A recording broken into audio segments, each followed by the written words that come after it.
ರಾಯಚೂರಲ್ಲಿ ಅಕ್ರಮ ಕಟ್ಟಡಗಳ ತೆರವು ಕಾರ್ಯಾಚರಣೆ ಆಗಿದೆ. ಜೆಸಿಬಿ ಮುಖಾಂತರ ಮಾವಿನಕೆರೆ ರಸ್ತೆಯಲ್ಲಿನ ಕಟ್ಟಡಗಳನ್ನು ತೆರವುಗೊಳಿಸಲಾಗಿದೆ.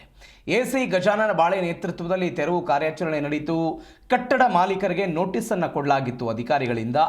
ಪೊಲೀಸ್ ಬಿಗಿ ಬಂದೋಬಸ್ತ್ನಲ್ಲಿ ತೆರವು ಕಾರ್ಯಾಚರಣೆ ಆಗಿದೆ. ರಸ್ತೆ ಅಗಲೀಕರಣಕ್ಕಾಗಿ ಎರಡೂ ಬದಿಯ 20 ಅಡಿ ಈ ಜಾಗ ಏನಿತ್ತು ಅದೆಲ್ಲವನ್ನು ಡೆಮಾಲಿಷ್ ಮಾಡಿದ್ದಾರೆ. 2 ಜೆಸಿಬಿ ಮುಖಾಂತರ ತೆರವು ಕಾರ್ಯಾಚರಣೆ ಆಗಿದೆ. ಯಾವುದೇ ಅಹಿತಕರ ಘಟನೆ ಇಲ್ಲದೆ ಶಾಂತಿಯುತವಾಗಿ ಇದೀಗ ಡೆಮಾಲಿಷನ್ ಕಾರ್ಯ ಆಗಿದೆ. ಡೆಮಾಲಿಷ್ ಅರೆಬರೆ ಮಾಡದೆ ಸಂಪೂರ್ಣ ಮಾಡಬೇಕು ಅಂತ ಸ್ಥಳೀಯರು ಇದೀಗ ಆಗ್ರಹಿಸಿದ್ದಾರೆ.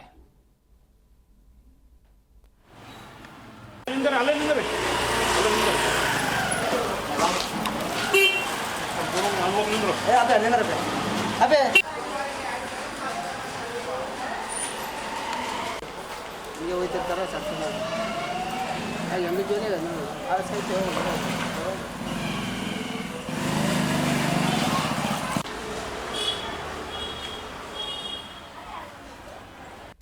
क्या ओडर दा ಮಾತಾಡದೆ ಬಂದೆ ಇಂದ್ರ ಇಂದ್ರ ಅಂತಾರೆ ಅಳೆ ಮಳೆಗಡೆ ಬಂದು ತಪ್ಪಲಿದ್ರೆ ಮುಂದೆ ಓಡೋದು ಅದು ಅತ್ರಾಸ್ಕೊಳ್ತಾರೆ ಗೌರ್ಮೆಂಟ್